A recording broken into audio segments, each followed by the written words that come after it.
Coaching centre నిర్వాహకులు ప్రస్తుతం మనతో ఉన్నారు.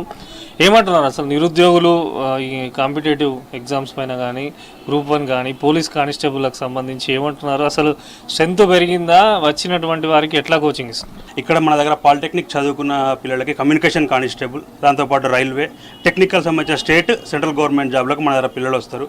గతంలో ఎలక్షన్స్ కంటే ముందు ఇప్పుడు తేడా ఏంటంటే పిల్లలు కొంచెము వస్తాయో రావో, నోటిఫికేషన్ వస్తాయో రావో, ప్రిపేర్గా ఇబ్బంది అవుతుంది, చాలా ఇబ్బందులతో వచ్చేవాళ్ళు హైదరాబాద్కి.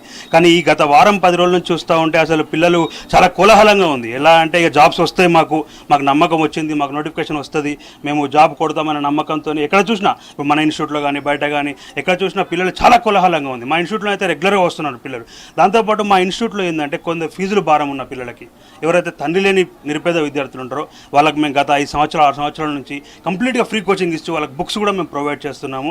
సో వాళ్ళకు ఒక తండ్రిలాగా ఒక అండగా ఉంటూ మేము వాళ్ళకు జాబ్ వచ్చే విధంగా చేస్తున్నాము. ఇప్పటికి గతంలో చేసినాము, చాలామంది విద్యార్థులకు జాబ్లు వచ్చాయి, ఇప్పుడు కూడా అదే మేము కంటిన్యూ చేస్తున్నాము. కానీ ఇప్పుడు చూస్తే ఆఫ్టర్ ఎలక్షన్స్ తర్వాత పిల్లలు ఎంత హ్యాపీగా ఉన్నారంటే ఇక మాకు వస్తాయి జాబులు, నోటిఫికేషన్ వస్తుంది, వెనుబట్టే రిజల్ట్ వస్తుంది, ఎలాంటి ఇబ్బంది ఉండదనే నమ్మకంతో ధైర్యంతో జాయిన్ అవుతున్నారు. అది చాలా సంతోషంగా ఉంది పిల్లలు. అసలు నిరుద్యోగ యువతకు సంబంధించి వారు మీకు వచ్చి ఏమని చెప్తున్నారు? ఎట్లాంటి మీరు ఫీజు కన్సెషన్ కానీ వారు ఎటువంటి రిక్వెస్ట్లు పెడుతున్నారు?